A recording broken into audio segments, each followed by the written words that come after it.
long run just behind you. Everything else comes too fast. Memories are all inside you, and you never make them back. I can feel that cheering through the world that you got next day. You can feel what I mean now that you're here. Just know there's nothing to fear along the way. There's nothing I could say, nothing I could say, but I say, you can wipe the years hiding. I say, you can kill that fear you're holding. There is one thing that is true, the only one that can get through. There is one thing that is true, just gotta make it last forever.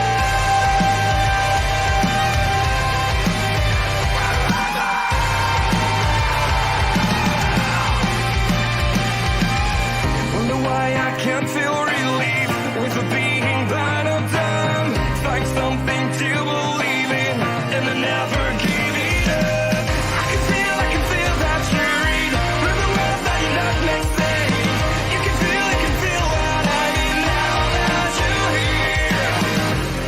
There's nothing to fear along the way. There's nothing I could say, nothing I could say, but I say, you can wipe the years hiding. I say, you can kill that fear you're holding. There is one thing that is true, the only one that can get through. There is one thing that is true, you just gotta make it last forever, ever, ever. It will never last forever, ever, ever. You just gotta live forever.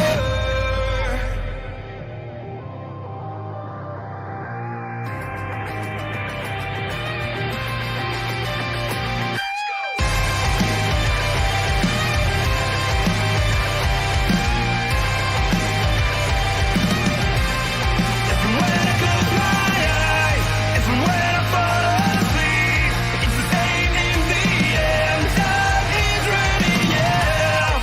If and when I close my eyes, if and when I close my eyes, there's nothing to fear along the way. There's nothing I could say, nothing I could say, but I say, you can wipe the years you're hiding. I say, you just gotta make it last forever, forever.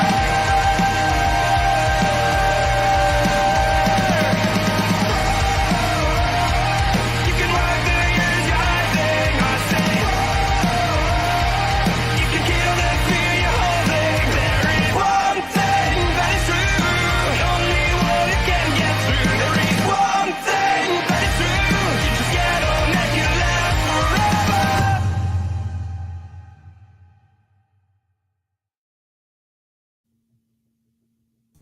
AEW announces its return to TNT with a 2-hour premiere event weekly on Saturdays. We will get everyone's reaction on AEW Saturday Collision. We got all that in a little lanyard for you coming at this live edition of the World Elite Podcast. Let's go.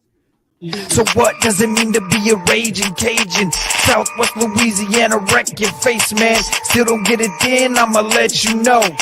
All you gotta do is come and join the show.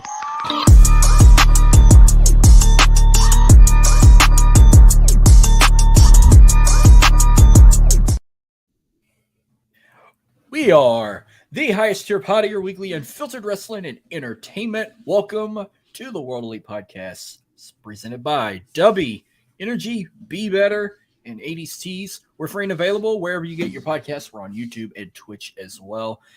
The Hostly Trio is back together again, baby, on a live stream. First off, I'm Marcus. You can find me on Twitter at MarcusLee337. We got Jordan. Welcome back. How you doing, and where can we find you? I'm doing good, and you can find me at Jordan_J2000. Hell yeah. And, of course, we got Dylan as well. How you doing today, Dylan? Where can we find you? Hey man, I'm doing good. I had a hell of a day, and of course, you'd be eating whenever you're talking to me. He didn't do that when he said something to Jordan. The moment you talk to me, you pop up some fucking ice cream. It looks like you're eating. Yes, that new one. Yeah, of course you'd be doing Yes. that as I'm speaking. We got to get back to the old steps. uh, uh, of course. But you can find me on Twitter at @DylanNeighbor_. I was just here to say I got my hands on it. It was dropped this morning, and it is delish. I just wish Nice. Waffler69 was still here to do a review on that Oh, trust me, he would be doing one as well. Well, this is the first of 2 times this week. Remember, we got an episode that drops tomorrow, our first audio we've done since the Mike Chioda interview, but our first we did together as a trio in a long time, so be sure to check that out. Top 10 triple threat matches. We finally got that one done. It drops tomorrow on all audio platforms. Be sure to check it out and follow and everything. So yeah, our top story comes from Tony Khan and AEW, and it happened to happen. So now AEW has been here long enough. They're going to have not 1 but 2 weekly episodic shows on cable television and satellite. You know, they've been doing Dynamite since 2019 on Wednesday nights. That started on TNT, then moved to TBS about a year ago. Now they're returning to TNT with a 2-hour show on Saturday nights called Collision. And if you look at the logo, everyone's saying, oh, they're trying to be like WCW. It kind of gives you that Monday Night Nitro vibe with the color vibes of the red and the yellow and the black and orange, and even the TNT logo being at the bottom. Now, before I found out what I found out, when I heard the rumors about they want to do another show, I didn't think it was a good idea. I thought it was going to be stupid enough. But then when we found out from Bakley that they did drop Dark and Dark Elevation, I'm like, okay, good. Then I'm all in for them having another show, because basically they have 3 now if you include Rampage. Ring of Honor, that's just a whole nother story to tell that I don't even watch anymore. But is this going to go to like a brand split? You could say like Raw and SmackDown. Hello, Miss Terry. How are you doing this afternoon? What's up? Yeah, it's Tino's time. Tino's in the house. What's up, Tino? Sure, check him out. Hello, Veronica St. Andre, to you as well. Yo, Tim King in the house. Tim King Show. Check him out on the Bloodline Entertainment Network.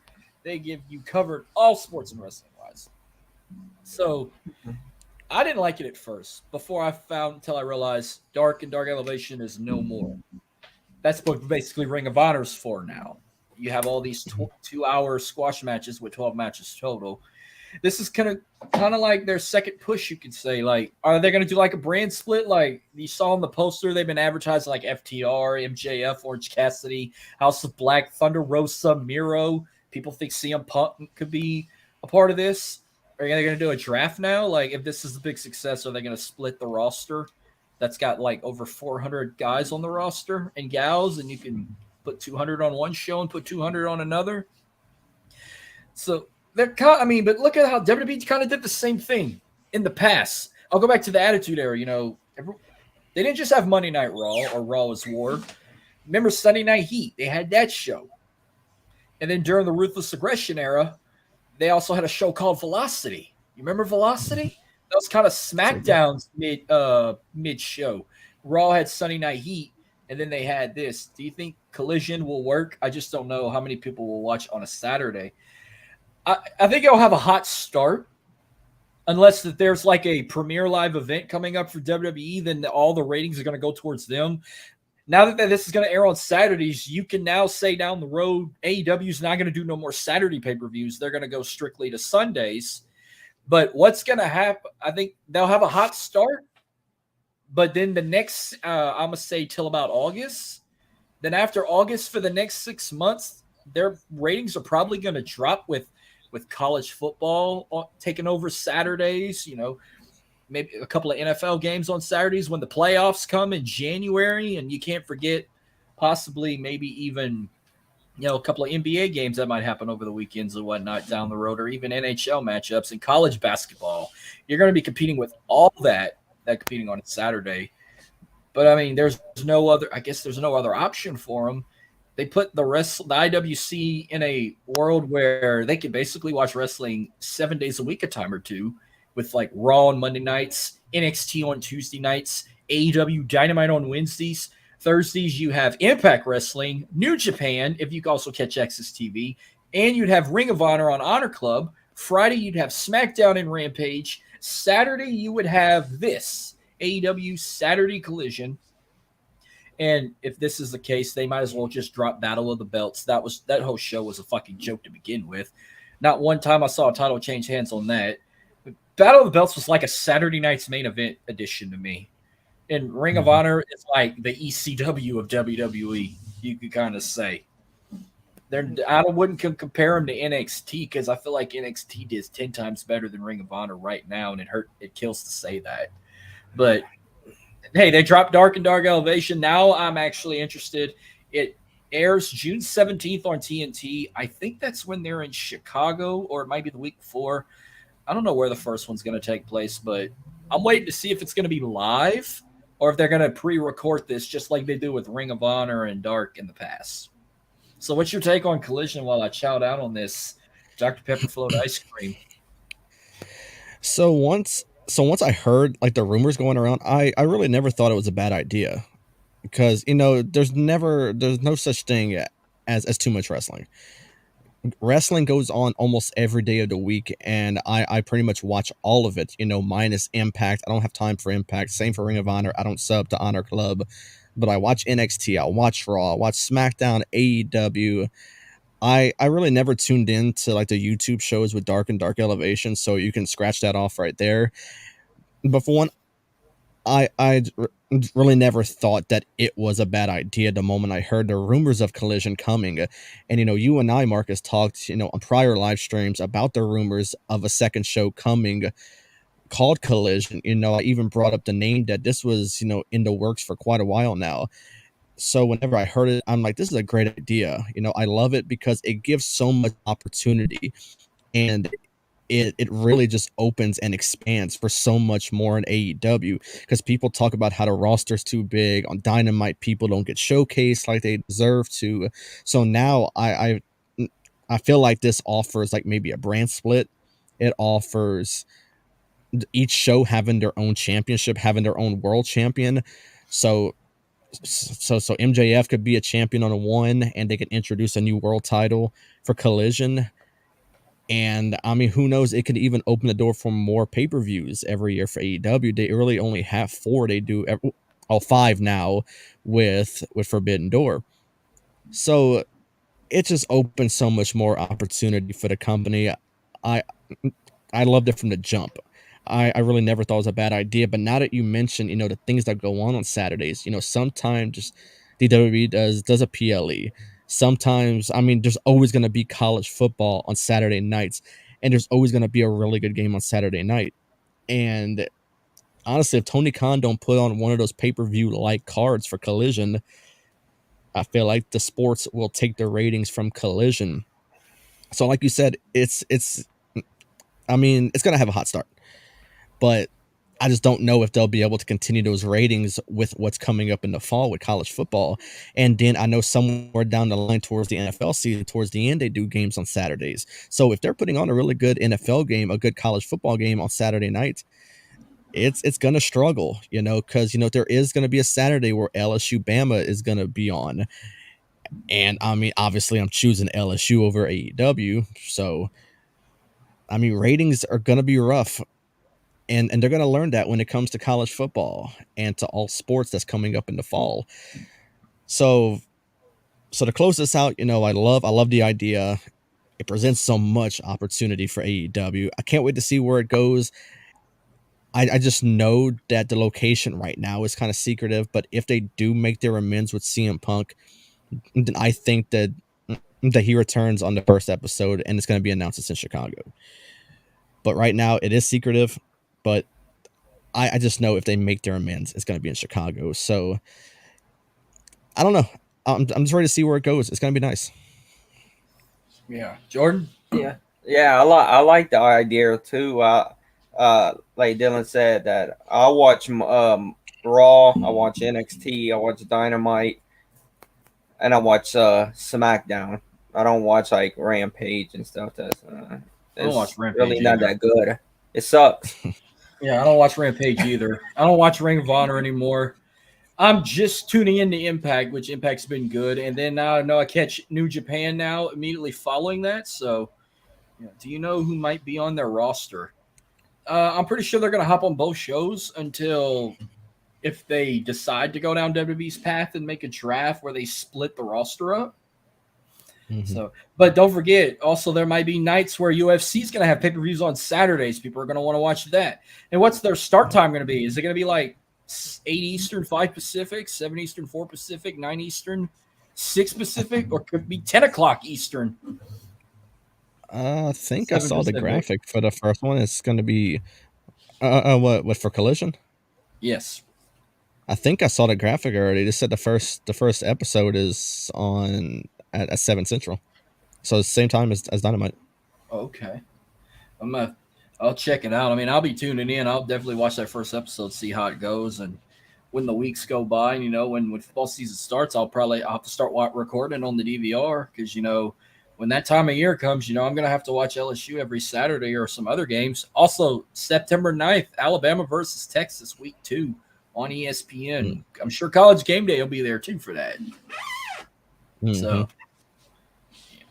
we'll see how it goes. I mean, hopefully it won't be a big fail, but it's going to have a rocky start, a rocky first 6 months, you could say. Yeah, 6 to 8 months, it or will. even to a year.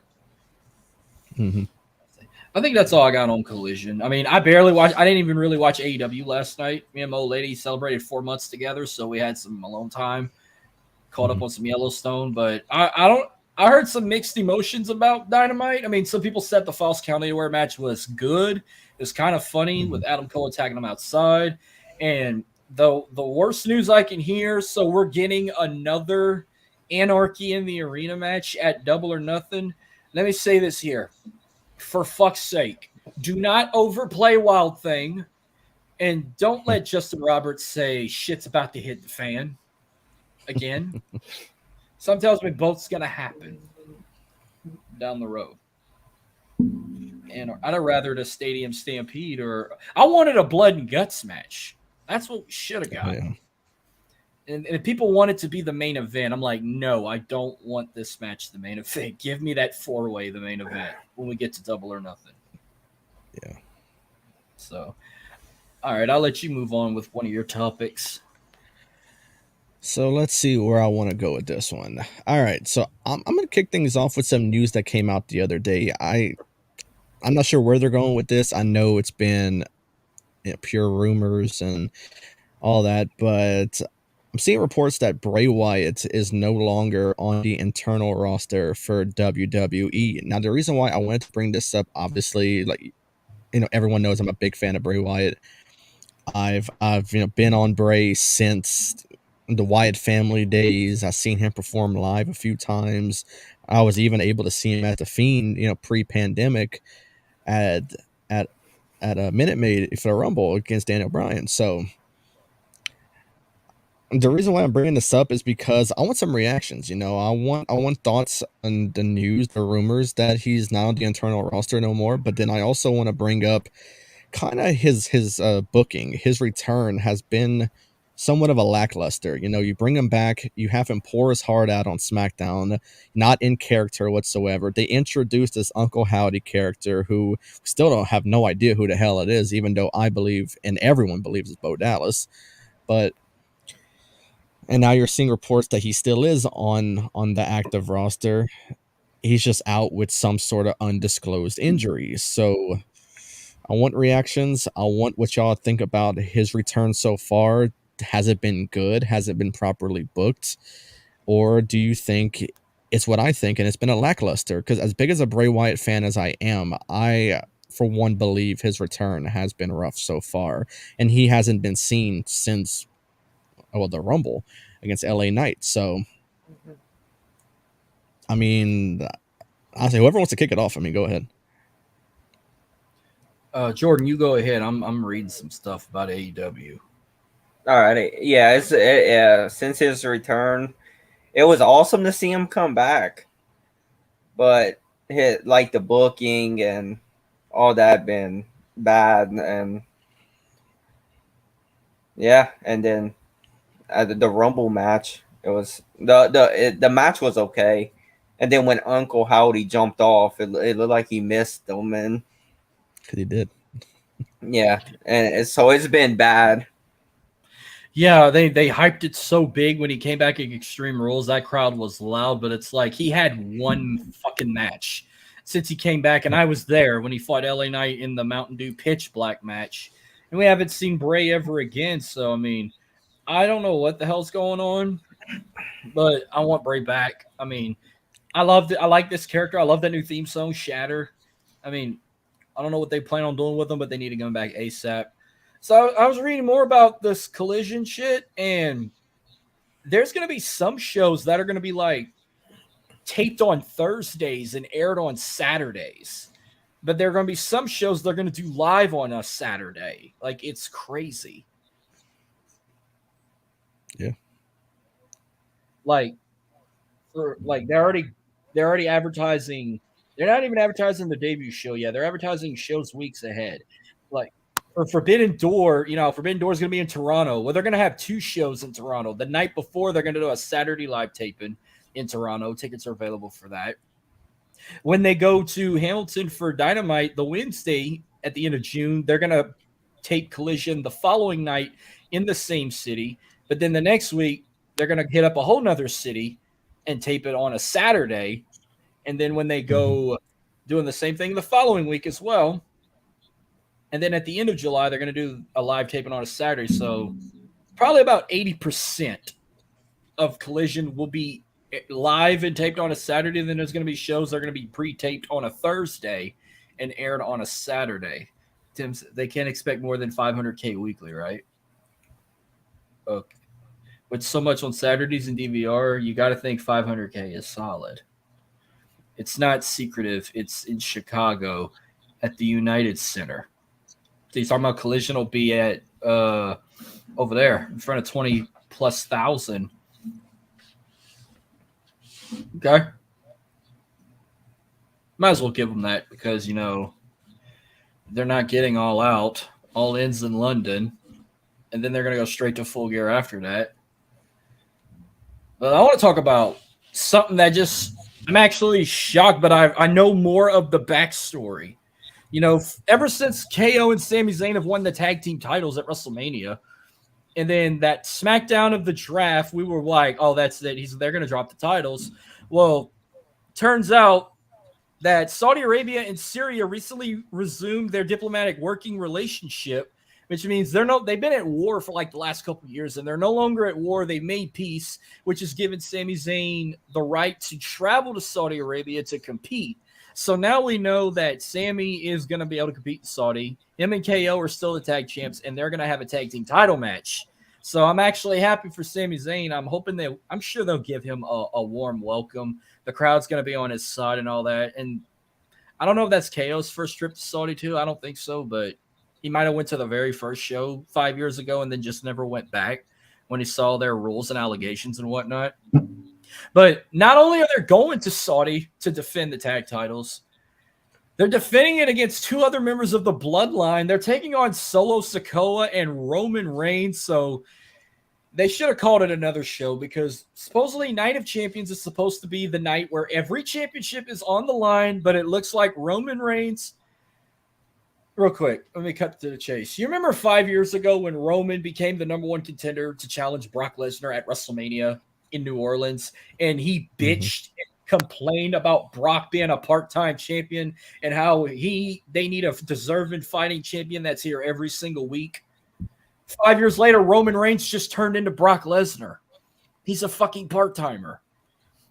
All they care about is this fucking 1,000-day reign as Universal Champion, but want to combine it to freaking 1,600 days with the WWE Championship, or 1,400 days, however many days he's held the WWE title. It's been 14 months now.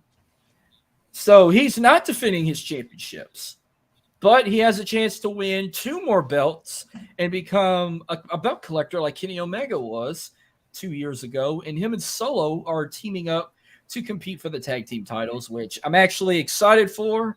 But for Roman not defending those titles, it kind of pisses me off. But That's the biggest question mark right here is can these two actually win this? And Roman walking around maybe with 3 belts and Paul Heyman's holding 1, or he's actually going to hold 4, like wear 1 around his waist, wear 1 across his chest like a bulletproof vest, and hold 2 at his head, and Solo with Sikoa finally being a champion on the main roster. I'm all in it for Solo.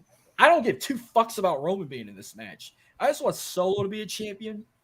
But people think the Usos could turn on Roman and Solo because they're not in the match. Or is this all a setup and they might get things aligned and they might even help them win and get the titles back to the bloodline? I have no clue, but I'm ready to see what happens. Pitiful booking. I agree, Tim. Roman should be defending that title. I don't care against who. He just needs to resume the fact that he is a defending fighting champion, even though he made it to 1,000 days with the blue belt and 400 something days with the WWE title. So I know I said a handful, but I'll let you start from the beginning. I'll let you get your thoughts on Sami being eligible to compete in Saudi. That leads to this tag team match that was a big swerve to us. So the fact that Sami gets to compete at this pay-per-view in Saudi of all places, I think it's a big step for him. He's never been able to go, and correct me if I'm wrong. I know that you said you thought Kevin Owens performed over there. I don't think he did. I think out of support for Sami this whole time, I don't think he ever competed there. I thought maybe he. I'm sorry to cut you off. I thought he may have competed in that Greatest Royal Rumble match that had 50 guys. I thought maybe he was in it.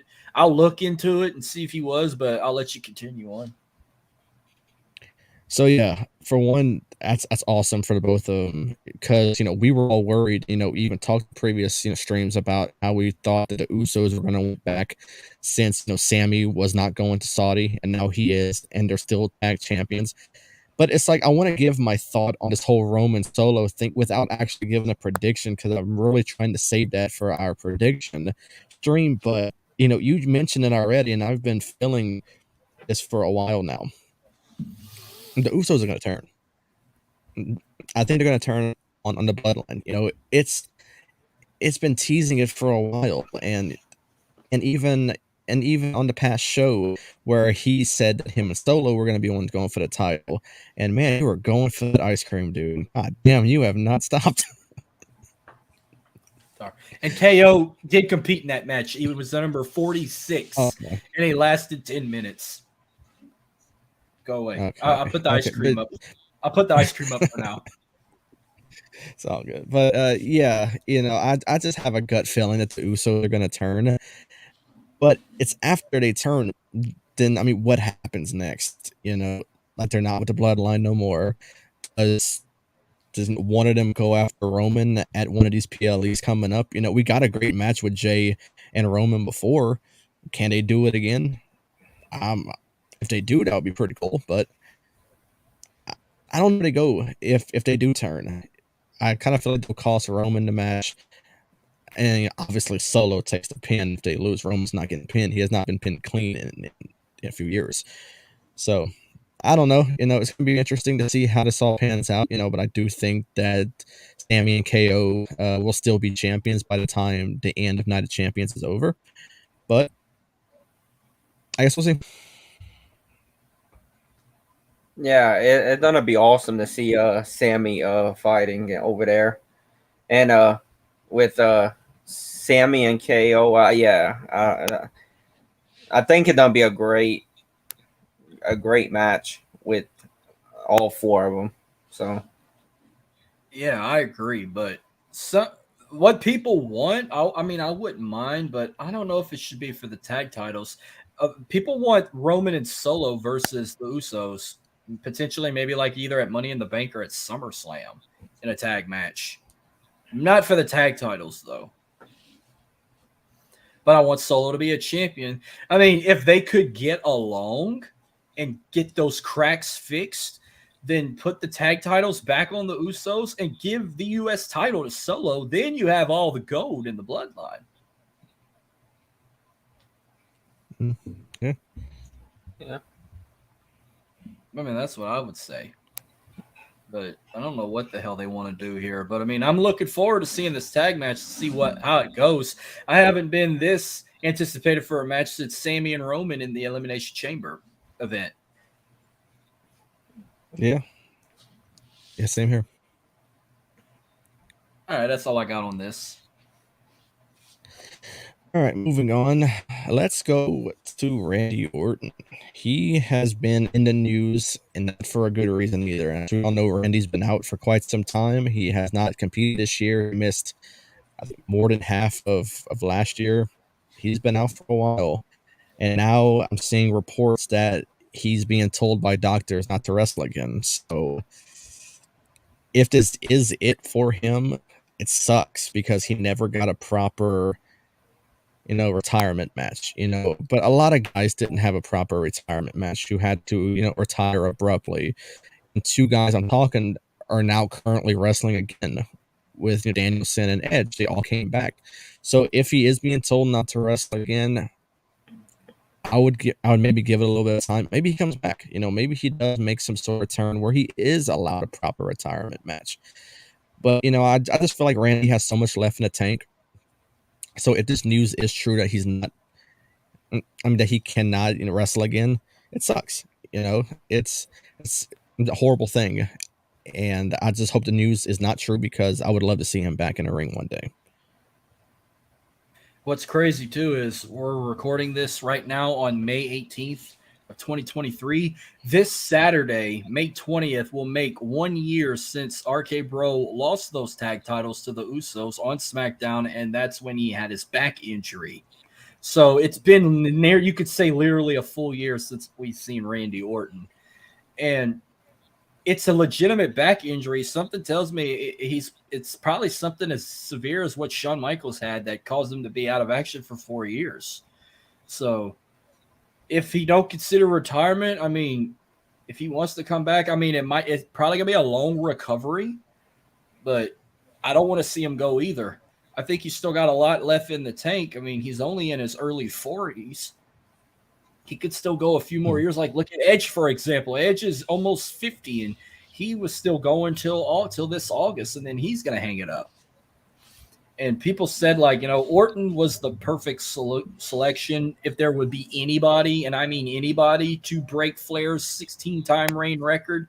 Even though Cena didn't do it, Cena was another great option. But you look at Randy Orton.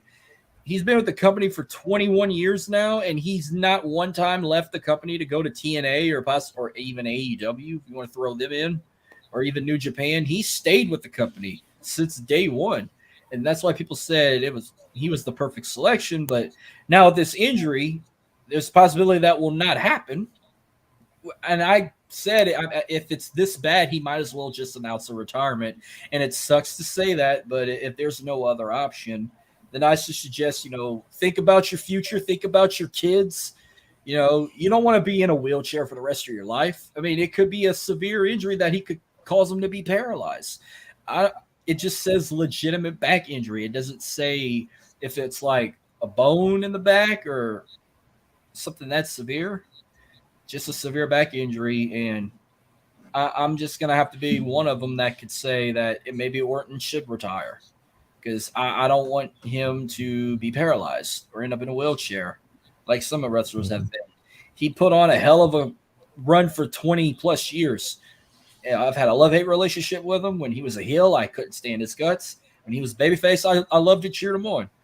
But I loved his old theme song. I love his finisher. I loved his tag teaming with Edge when they were rated RKO. I got a lot of love for Randy Orton I'm going to hand out. I mean, if he's able to come back, then hell yes, come back and kick some more ass and try and break that record. But, I mean, if you can't come back, I totally understand, and I think it's best if you just hang it up or don't cause him severe injury through the rest of his life. Mm-hmm.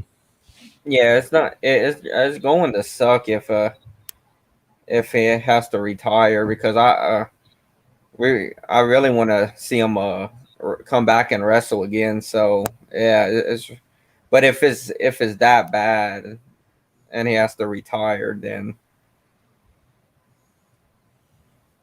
something tells me that we'll probably have to do another episode for him if it goes down that path. Yeah. I mean, that's all. I don't know what else to say about that. It just sucks. That's the only way you can put it. Is that it sucks. It's a horrible thing for a great wrestler. You know, Randy Orton's a legend. You know, we're gonna see his name in that Hall of Fame at some point, and if he does have to call it quits, you know, I could see his name very soon in that Hall of Fame. You know, there's no year requirement like there is like for the NFL. I don't believe. So you know, we'll for sure we'll see it at some point. You know, he's more than deserving of it. So it's you know, to sum it up, if it is true and it does have to happen, it sucks. You know, it's a horrible thing. But if he's able to come back, you know, you're gonna be like whenever Daniel Bryan took his first bump after coming back from his injury, or like Edge, you know, you're gonna be a little squeamish at first. You know, like he's taking his first bump since being out for a long time. It's something that kind of makes you cringe a little bit, you know, because I know when Daniel Bryan took his first bump for his first match back, same thing for Edge when he was in the Rumble, and he was taking bumps left and right. You know, I was kind of cringing a little bit because I don't want him to suffer that same injury. So if the news is true, if he has to retire, it's horrible. But if he's able to come back, give it a little bit more, he deserves a retirement match. You know, and there's so many possibilities on who he can have it with. So that'd be nice. Well, hell, you can go ahead to your next one because I basically talked about my last two topics together. Yeah, you pretty much did. I never noticed that. But yeah, okay, let's go to something else in Saudi. And it's a brand new championship. A lot of people see it as the participation trophy for people who couldn't beat Roman. And so they have to introduce a new title. You know, he's been holding both championships so long that they have to have a new championship just because people couldn't beat him. And that is the World Heavyweight Championship. There was a tournament with 4 triple threat matches. You know, one winner from each. They faced off, and the winner of that one goes to the finals. And we got a hell of a finals.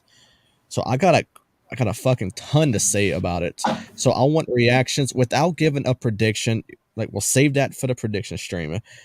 But when this bracket came out, you know, did you see this finals happening? Did you have your own finals? If you have the bracket nearby on you, if you knew what you had in the finals, and now that we have this finals of Seth Rollins and AJ Styles for the title, just give me a reaction on it. You know, what's the hype level? What's your feeling on it? Well, I can tell you straight up, but whenever they announced the tournament, I first said that my finals was either going to be Seth Rollins versus Lashley or Seth Rollins versus Edge. But you were probably the first that started a trend that said, I want Seth and AJ. And then other people commented and said, yes, we need that. And it's been 4 years in the making since they last had a kick-ass match for a championship. And they wrestled at Money in the Bank in 2019, where Seth Rollins defeated AJ to retain the Universal Championship. But I'll say one thing about Seth Rollins. Like, my hype level for this is 5 stars. I'm so hyped for this. It will main event because, you know, Roman can't fucking defend his title. But I gotta comment on Seth Rollins. You know, Seth Rollins is going to be the first wrestler in 70 years to ever compete in 3 inaugural championship matches in his career. Remember, he was the first NXT champion. He beat Jinder Mahal. And then he competed in the inaugural Universal Championship match in 2016 against Finn Balor, but did not win the title. But he's going to be the first to compete in this with AJ. This gives you WrestleMania vibes. I'm not making no predictions or nothing, but I'm kind of worried about that right now. I mean, it would be awesome if he would be the first to be inaugural champion twice in WWE. There's never been nobody that's been an inaugural champion twice. He could be the very first to do that. Or they could give it to a guy like AJ, who's been a veteran and been in the business for over 20 plus years, you know, kind of give him that Jericho treatment when they made Jericho the first AEW world champion. Mm-hmm. So, I mean, we're in for a ton of surprises. I kind of have a feeling who I think it's going to go to, but I'm keeping it to myself. But I am very hyped for this, and I know it's going to main event, and it's going to be a banger, like TK says. Yeah, this was my finals. AJ and Seth. And yeah, without giving anything, yeah, I'm ready for this match. It's gonna be a 5-star match and can't wait to see it. So whenever I first seen this bracket, automatically I'm seeing both sides of it. And I was thinking to myself, I would do ungodly things to get an AJ Rollins final at Night of Champions. And I know a lot of people were saying that AJ Rollins was their finals. It would be an excellent match. They had their match at Money in the Bank, and it fucking tore it down. It was such a good match, but and then Edge, he released that video on his social media saying, basically saying that, he wants to win one more time before it's all said and done. And that kind of swayed people's opinions for the finals. They wanted Edge in it more. They wanted Edge to win the title. He can have one more run with a championship before, retiring officially soon. But the thing about that is my opinion never swayed to Edge, because if you're going to book a feel good story for a championship, then Sami Zayn would be undisputed champion right now. But you have to go with smart booking over that feel good story. So I think it's the right move to have AJ and Rollins in the finals. And I'm not saying that I wouldn't like to see Edge as champion, but it's a feel good story. After Edge wins it, what's next? So I think this is a win-win right here. If AJ wins, great. If Seth wins, he's been the workhorse for WWE for a long time. I mean, he took multiple losses to Cody, and he was still their hottest superstar, and it's not even close. I think he got like one PLE win last year at Clash of the Castle. So, I mean, he's still just about one of the hottest superstars in today's wrestling. So I think it's a no-brainer that this finals is happening. I'm going to save my prediction for our stream when we talk about this, but it's just a win-win situation, and I mean, Edge could have been in it, but like I said, I'll say it over and over. It's a feel-good story. If we would book it around feel-good stories, then I just feel like it wouldn't be smart booking. Because if Sami would have won the title from Roman, what happens next? Does he face Cody at Mania? Do we not get Roman at Mania at all? No, you can't do booking like that. That's not the right way. So it's a no-brainer. This is fantastic, and they're going to absolutely tear it down. Oh yeah, they're gonna tear it down. Looking forward. They're gonna burn it down. Like his theme song says. I don't think I got anything else besides our next live stream. We're gonna have our prediction show. That's gonna be another quadruple, kicking off the summer with a bang. We're gonna predict Under Siege, Night of Champions, NXT Battleground, and Double or Nothing next Thursday. I think we have a guest. I think you said you were taking care of that, but what else you got to add on before we close out? Yeah, I want to add one more thing. I actually have the picture up right now, and there's this AI thing that Chat GPT. That's it's an automated thing. It's I feel like our lives are being controlled by AI now, and it's a sad world we're living in if that's the route we're going. But so according to Chat GPT, they came out with their top 10 current wrestlers in all of wrestling. I mean, every promotion, they put it all together. So the top 10 list they have so far, I want a little debate over this before we close out. 10 is Edge. 9 is John Moxley. 8 is Bobby Lashley. 7 is Drew McIntyre. 6 is Mercedes Moné. 5 is Charlotte Flair. 4 AJ Styles. 3 Seth Rollins. 2 Kenny Omega. And 1 is Roman Reigns. So I gave y'all the list, top 10, and where they went wrong with this one. Let's see, Jordan. I'll ask you go. Oh boy. Well, they they put Roman Reigns number 1. Mm-hmm. I'm pretty sure that was, I guess, a good spot. Then they put John Moxley at number what? Number 9. Yeah. Well.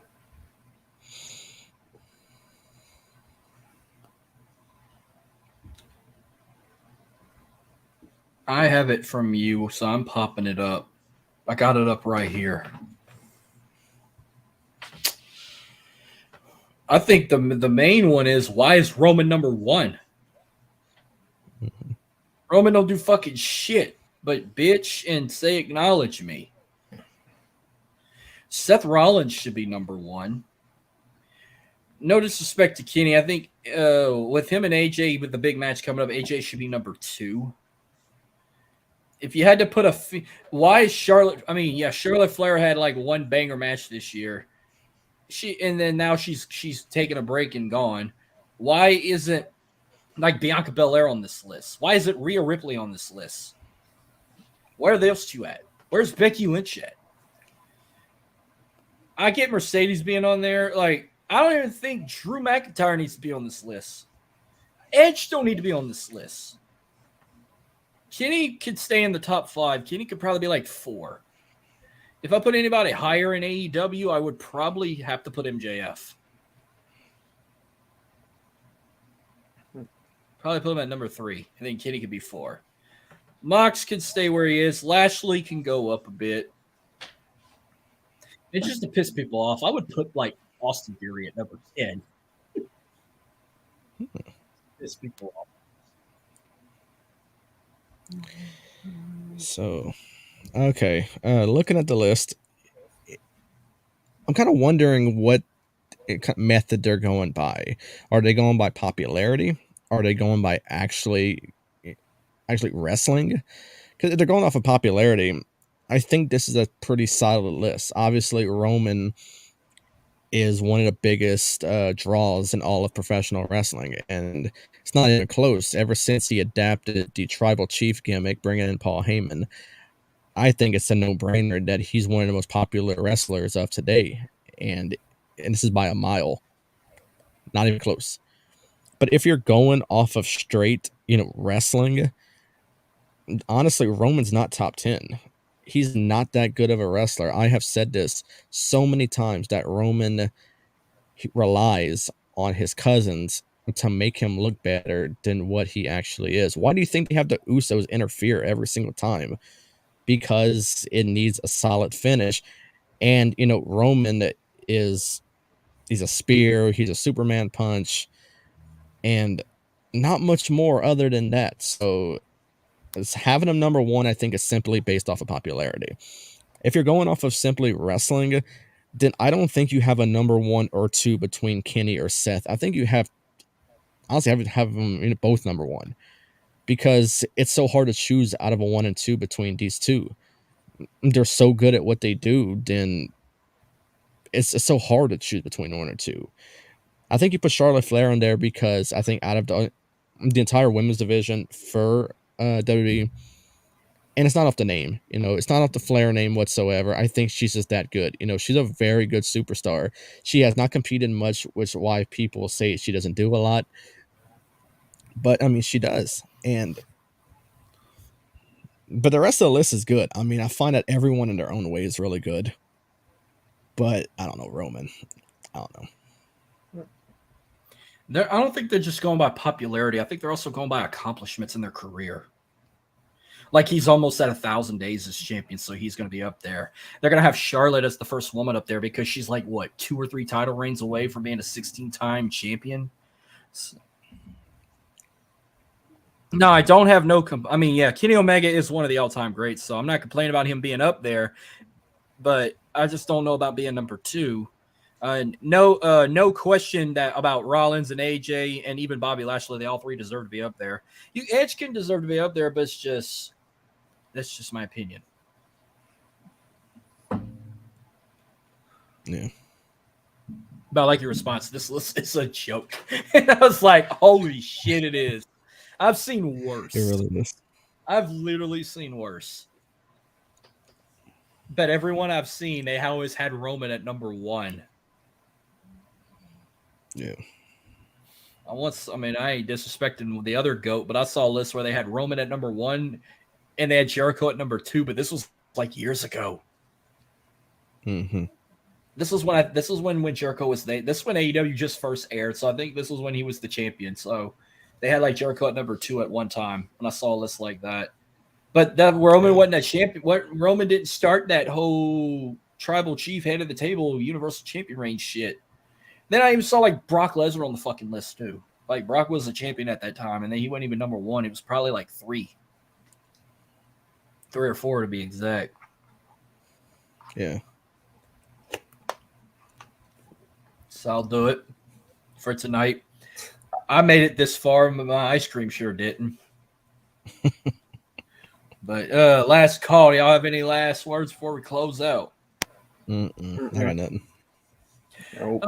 A big reminder, again, we drop an audio episode tomorrow on all platforms. Us 3 together. We recorded it a few days ago. Top 10 triple threat matches. Be sure to check it out and be sure to give us a retweet, a thumbs up on Twitter for it. Again, we got a big prediction show next Thursday. We're supposed to have a guest on. I don't know who it is yet, but again, we're going to be predicting Under Siege, Night of Champions, Battleground, and Double or Nothing next Thursday, May 25th, right here, same time, same place. But you can follow the podcast on Twitter at World Elite Pod. We're free and available wherever you get your podcasts. You can follow us on YouTube, follow us on Instagram. Free and available on all audio platforms, Spotify, Google Pod, Spreaker, iHeartRadio, and many more. W Energy, our proud sponsor. Go to w.gg. Use our code WorldElitePod to get 10% off. Our other sponsor, 80s Tees. You go to 80stees.com and type in World Elite to get 30% off. And that will do it for tonight. Thank you guys for tuning in. And we'll see you guys next week. Y'all have a good one.